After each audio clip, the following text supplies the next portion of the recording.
Ako po ay si Fred Arcelin Jr., nakatira po sa Bunuang Lised, Dagupan City. Ako ay 55 years old.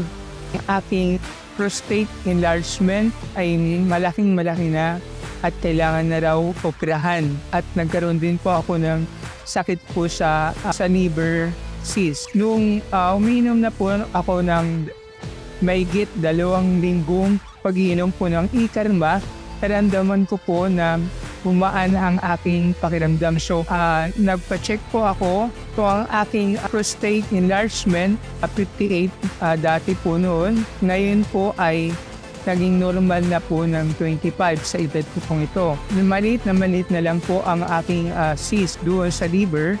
So, inayahan ko po kayo na sa lahat ng mga nakikinig, lahat ng mga kaibigan ko po at mga kakilala, na subukan po natin ang medikasyon ng Ikarma upang makuha natin ang benepisyo na manggagaling po sa NARA-3 upang tayo ay maging malakas, malusog at makapagtrabaho po ng mahusay.